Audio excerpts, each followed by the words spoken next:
Quite the welcoming committee, remarked Lisa Carter, deputy ambassador and galactic politics specialist, as she joined Jake at the viewport.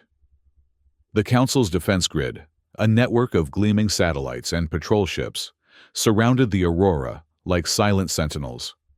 "They've always been cautious with newcomers," Jake replied, straightening his formal diplomatic attire, "especially ones with our rate of expansion."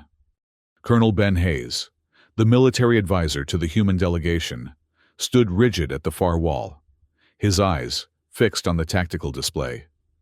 The veteran soldier had fought in the Mars Rebellion and the Jupiter mining disputes.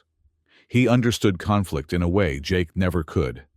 "Cautious isn't the word I'd use, Ambassador," Hayes said, his voice low. "That's a military blockade disguised as a greeting party. I count over 50 weapons platforms tracking our approach." "Let's not jump to conclusions," Jake cautioned.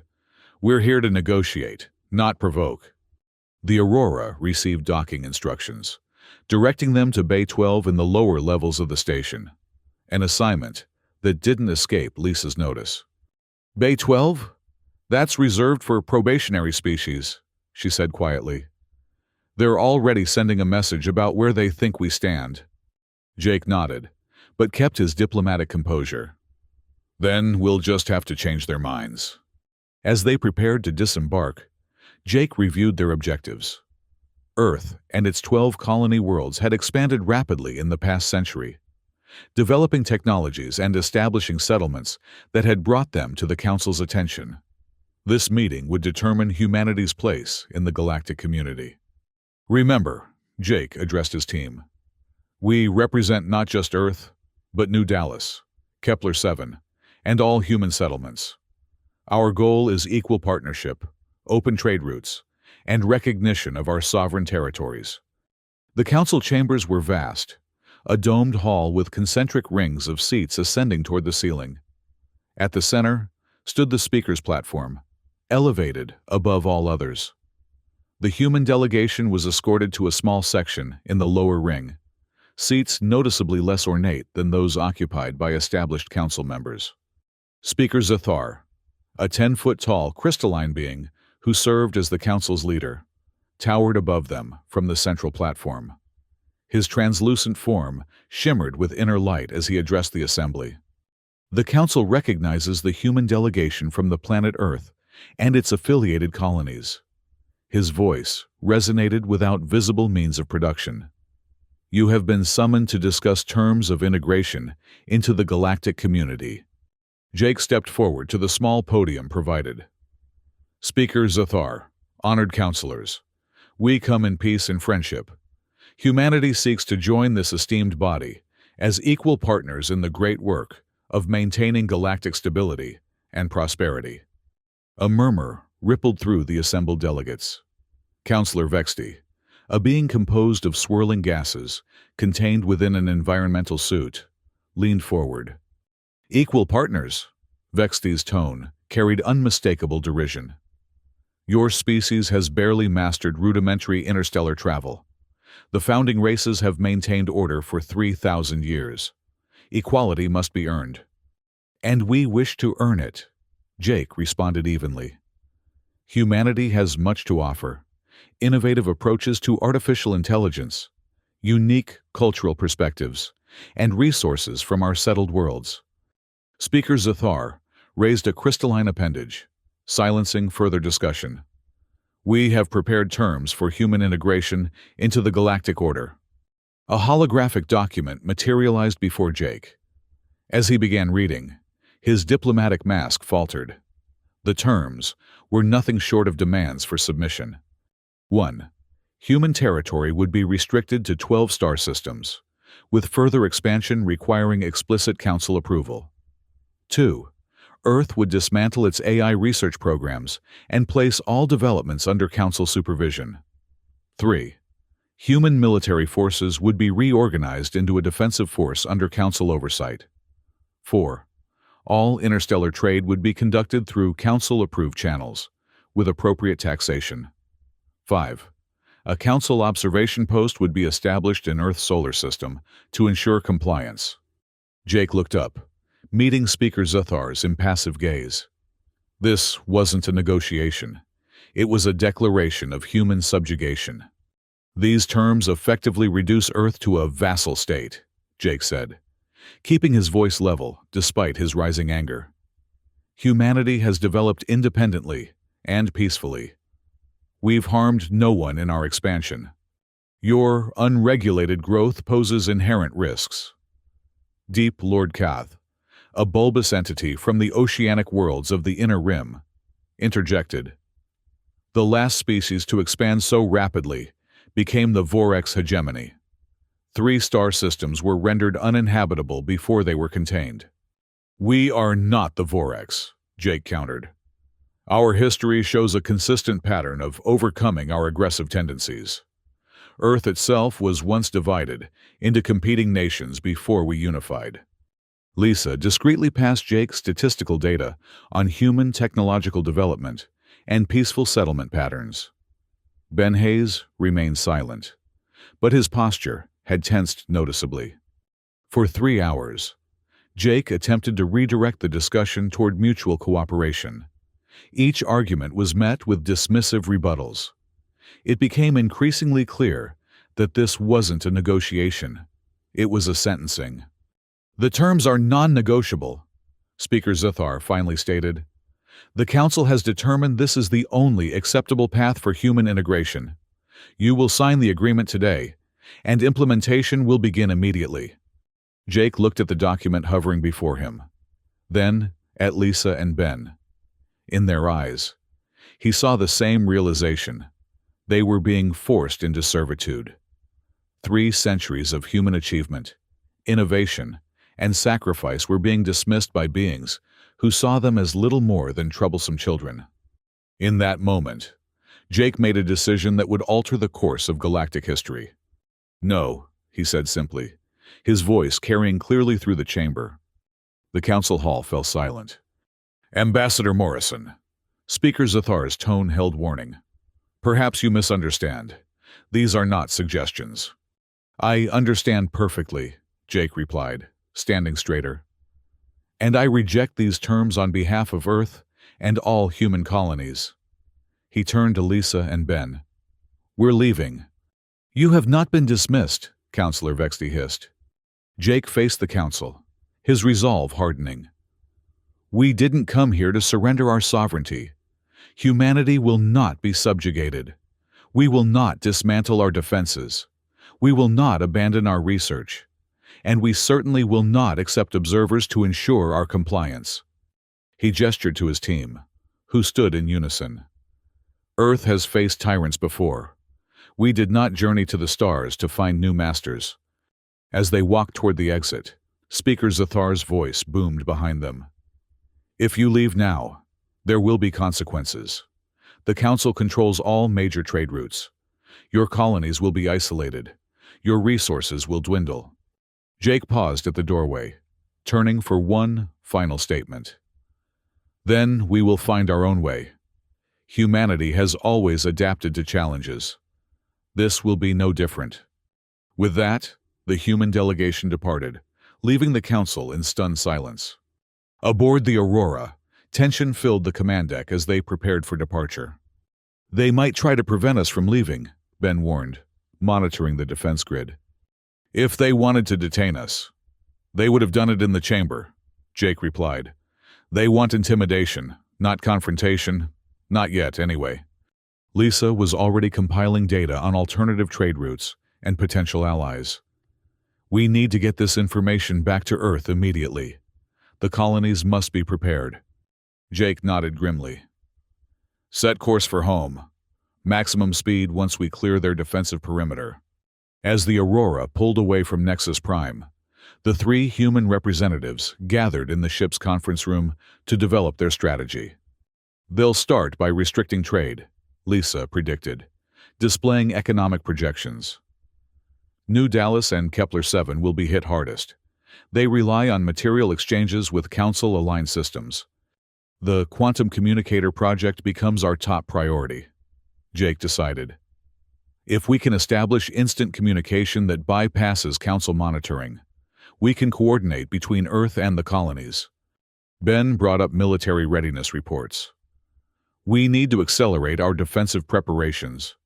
The Council fleet outnumbers us significantly, but they're used to overwhelming force, not adaptive tactics. What about potential allies? Jake asked. There must be other species chafing under Council rule. Lisa nodded. Several possibilities. The Saurian clans have maintained semi-independence. The Prism world has advanced crystal technology they've kept largely secret from the Council. And the Star Wanderers have always operated on the fringes of Council space. Then we have work to do, Jake said, determination in his voice. Lisa, focus on the quantum communicator project with Dr. Maya Patel. Ben, coordinate with our defense forces. I want adaptive AI systems integrated into every ship we have. I'll handle the diplomatic approach, seeking out those who might join us in standing against the Council. Their return to Earth sparked immediate action. Jake addressed the United Earth government, presenting an unvarnished account of the Council's demands. They expect us to surrender everything we've built, he concluded. Our independence, our technological advancement, our right to self-determination, all sacrificed at the altar of their control. President Eliza Chen's response was resolute. Then we will show them humanity cannot be subjugated. Over the following weeks, Earth and its colonies mobilized. On Luna Station, Dr. Lisa Wong accelerated the development of adaptive AI systems designed to evolve rapidly during combat, learning and countering enemy tactics in real time.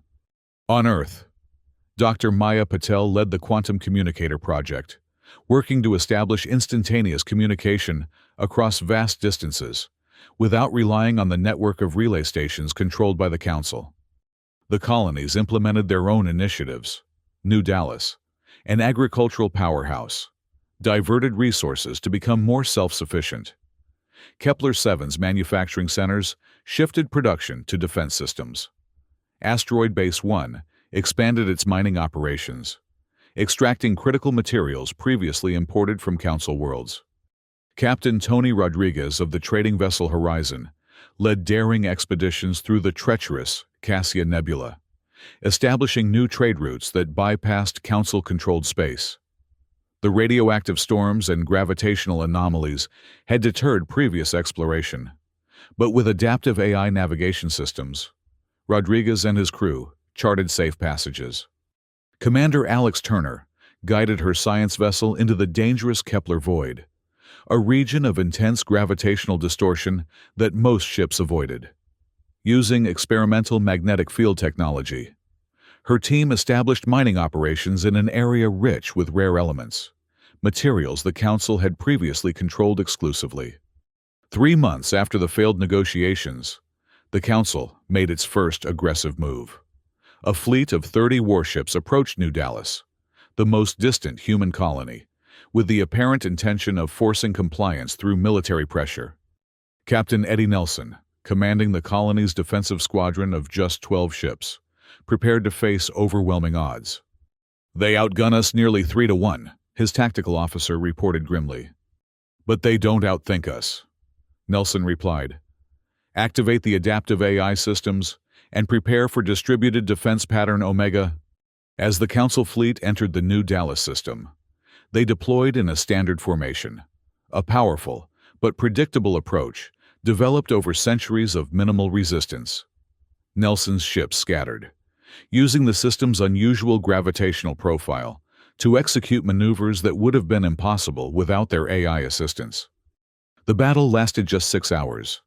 When it ended, 8 Council warships had been disabled or destroyed. Not a single human vessel was lost. News of the victory spread rapidly through human space via the newly operational quantum communicator network.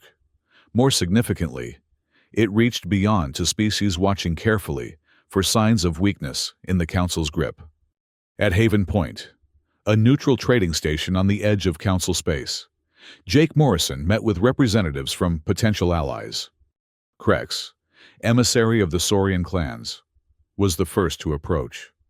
The reptilian being's scaled skin shimmered in the dim light of the station's diplomatic lounge. Impressive display at New Dallas, Krex said without preamble. The council claimed it was a minor skirmish, but we know better. The truth is difficult to suppress when you control your own communications, Jake replied. The Saurian clans have maintained independence for generations by appearing too troublesome to subjugate. Krex explained. But we exist on the margins, denied access to advanced technologies and key resources. What if there was another option? Jake proposed. Not subjugation, not marginalization, but true partnership. Similar conversations occurred with Delegate Prism of the Crystalline Beings and with nomadic representatives of the Star Wanderers. Each species had suffered under Council dominance in different ways. Each had developed unique strengths as a result, and each recognized the opportunity that human resistance presented. 6 months after the encounter at New Dallas, these discussions culminated in the signing of the Commonwealth Charter, a revolutionary document establishing a new interstellar alliance based on principles of mutual respect, technological cooperation, and collective defense, while preserving the sovereignty of each member species.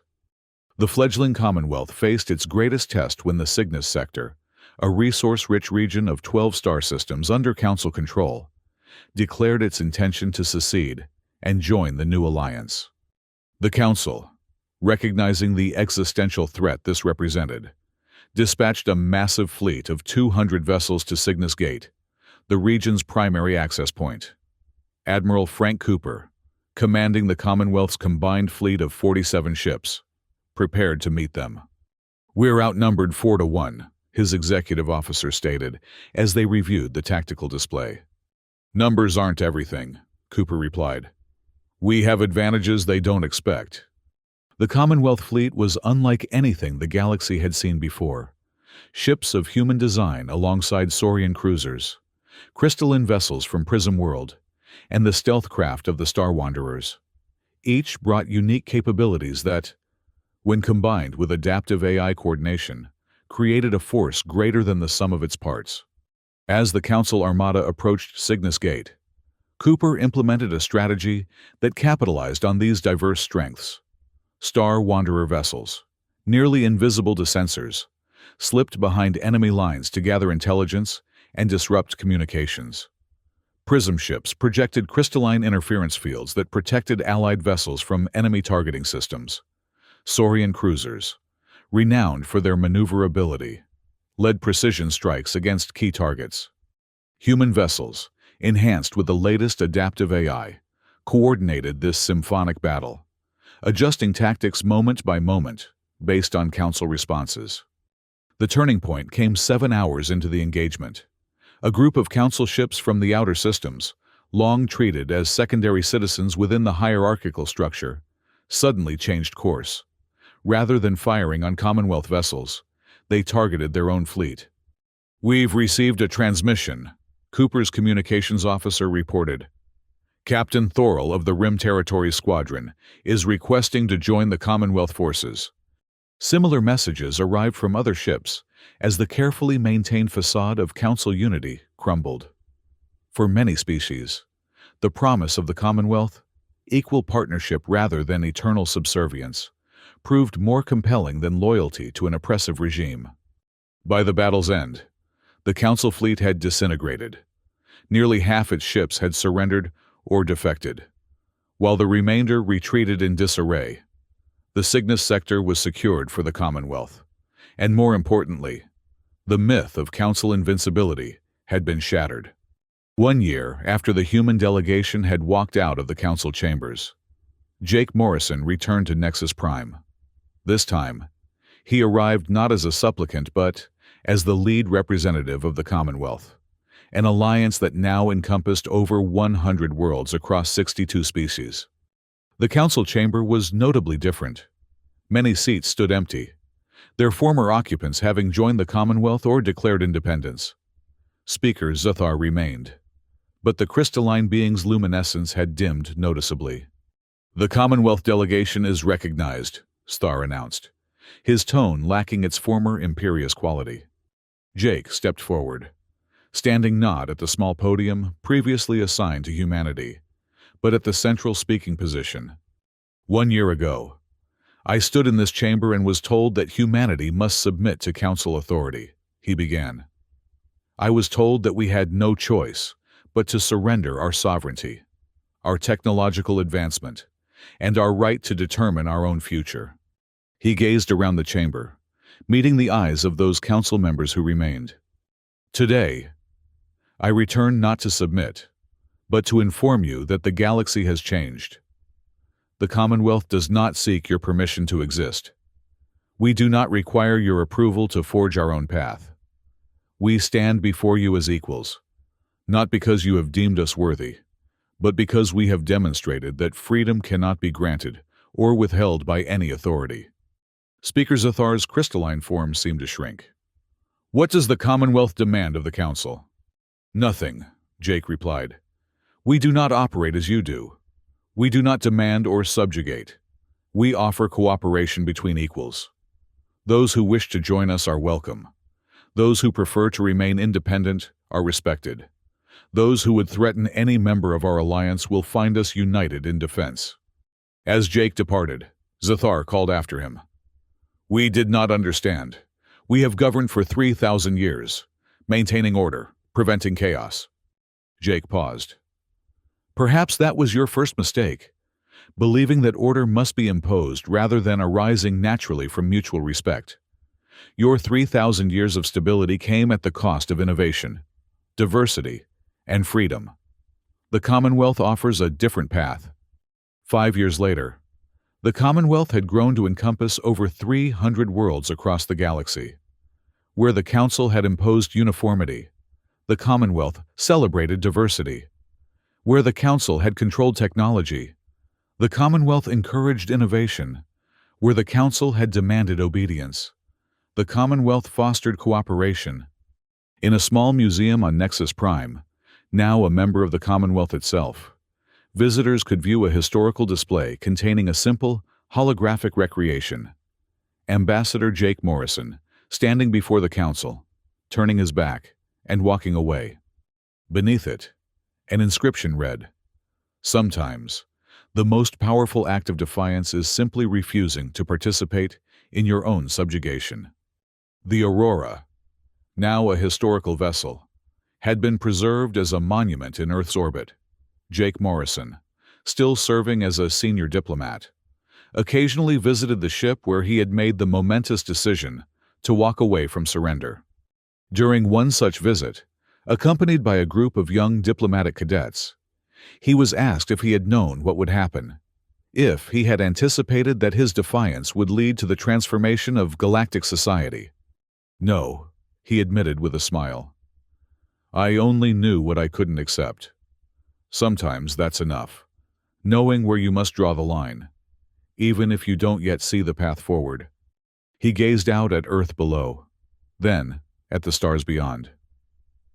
Humanity didn't set out to remake the galaxy. We simply refused to be less than we are. In doing so, we discovered something profound, that across the vastness of space, beings of all forms share a common desire for dignity and self-determination. The quantum communicator network now connected all Commonwealth worlds, allowing instantaneous communication across distances once thought unbridgeable. The adaptive AI systems had evolved beyond military applications, helping to coordinate complex interactions between vastly different species and cultures. On New Dallas, the site of humanity's first victory against the Council fleet, a Space Academy trained pilots from dozens of species in the adaptive tactics pioneered by Captain Nelson. The defensive squadron that had once stood alone against overwhelming odds was now legendary, its accomplishment studied by military strategists throughout the Commonwealth. Admiral Frank Cooper, architect of the Cygnus Gate victory, now served as Supreme Commander of the Commonwealth Defense Force, a position that rotated among member species to ensure no single group dominated military decision-making. Lisa Carter had become the Commonwealth's foremost diplomat for integrating new member worlds. Her expertise in interspecies politics proving invaluable as the alliance continued to grow. She worked closely with representatives from former Council worlds, helping them transition from hierarchical subjugation to collaborative partnership. Colonel Ben Hayes, whose military instincts had proven prescient, now trained a new generation of officers in adaptive defense strategies. His combat experience combined with technological innovation had created a military doctrine unlike any the galaxy had previously seen. One focused on protection rather than domination. Dr. Maya Patel's quantum communicator technology had revolutionized not just communication, but understanding between species. The network she developed allowed for the instantaneous translation of not just words, but cultural contexts, facilitating deeper connections between vastly different civilizations. Dr. Lisa Wong's work on adaptive AI had expanded far beyond military applications. Her systems now helped coordinate everything from interspecies medical research to the harmonization of vastly different economic systems, creating a framework where diversity became a strength rather than an obstacle. Speaker Zathar, once the embodiment of council authority, had undergone his own transformation. After the council's dissolution, he had retreated into isolation, confronting the failure of a system he had championed for centuries. When he emerged years later, it was as a historian, documenting the rise and fall of the council as a cautionary tale about the dangers of stagnation and hierarchical thinking. The last remaining council hardliners had established a small enclave in the outer systems, clinging to their traditions of superiority and control. Yet, each year, more of their worlds petitioned to join the Commonwealth, drawn by its prosperity and freedom. The former councilors found themselves presiding over an ever-shrinking domain, victims of their own inability to adapt. In the heart of what had once been council space, the Nexus Academy now trained diplomats from all Commonwealth species. Its curriculum centered on a principle that had emerged from humanity's defiance. True peace comes not from imposed order, but from mutual respect and recognition of inherent dignity. Visitors to the Academy passed through a grand entrance hall, where a simple plaque commemorated the moment that had changed everything. Here, humanity walked away from peace talks and toward true peace. The galaxy had been transformed not by conquest, but by a simple refusal to accept subjugation. In walking away from the Council's demands, humanity had taken its first steps toward a new form of interstellar community, one built not on dominance and submission, but on partnership and respect. As new species continued to join the Commonwealth, each bringing unique perspectives and capabilities, the alliance grew stronger through diversity rather than uniformity. The adaptive systems pioneered by humanity evolved to incorporate new ideas from across the galaxy, creating an ever more resilient and innovative society. Jake Morrison, reflecting on the journey from that momentous decision to walk away, often noted that humanity's greatest contribution hadn't been technology or military strategy, but a simple idea, that dignity is not bestowed by authority, but is inherent in existence itself. In the Grand Council Chamber, now repurposed as the Commonwealth Assembly, representatives of hundreds of worlds gathered as equals. The concentric rings remained, but the elevated speaker's platform had been removed.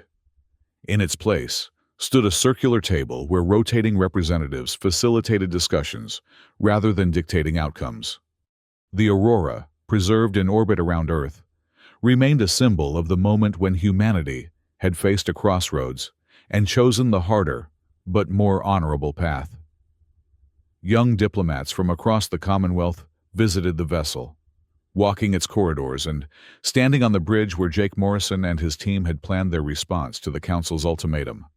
One such visitor, a young Saurian diplomat named Krextel, descendant of the Krex who had first allied with humanity, asked Jake what had given him the courage to walk away when the consequences seemed so dire. "It wasn't courage," Jake replied thoughtfully. "It was clarity. In that moment, I saw with perfect clarity what was being asked of us, not just to limit our territory or restructure our military, but to surrender something far more precious, our right to determine our own destiny. Once I understood that, there was really no choice at all. The young Saurian nodded. My ancestor told stories of that time. He said that when humanity refused to kneel, you showed the galaxy another way forward. Jake smiled. We all did. Humans, Saurians, prism beings, star wanderers, and every species that joined us afterward. Together, we created something the Council never could with all its power and history, a community of equals. As the Aurora continued its eternal orbit around the cradle of humanity, it served as a reminder that sometimes the path to true peace begins not with acquiescence, but with the courage to walk away from false peace, to reject the easy comfort of subjugation, and insist instead on the challenging reality of freedom. Across the galaxy, the Commonwealth continued to evolve, adapting to new challenges and incorporating diverse perspectives. The quantum network expanded, the adaptive systems grew more sophisticated, and the alliance strengthened, not through dominance or control, but through the willing participation of beings united in their commitment to liberty and mutual respect. And in the historical archives of 100 worlds, the story was told of how humanity, faced with the demand to surrender its sovereignty, had simply stood up and walked away, changing not just their own destiny, but the course of galactic history. In the Nexus Prime Historical Center, visitors from across the Commonwealth paused before the simple holographic recreation of that pivotal moment. The image of Jake Morrison turning his back on the Council played on an endless loop, a constant reminder that freedom is never granted by authorities, but must sometimes be claimed through the simple, powerful act of refusing to participate in one's own subjugation. As new generations grew up under the Commonwealth's protection, they learned that the greatest power often lies not in weapons or technology, but in the willingness to stand firm for one's principles, even when the path forward seems uncertain. They learned that walking away from false peace had created the opportunity for true peace to flourish. And so the legacy of humanity's defiance lived on, not as a monument to conflict, but as a testament to the enduring power of dignity, self-determination, and the courage to insist upon them, even when facing the assembled might of a 3,000-year-old galactic power. In the end, the Galactic Council had fallen not to superior weapons or tactics, but to a simple idea whose time had come, that all sentient beings, regardless of their origin or nature, deserved the freedom to chart their own course among the stars.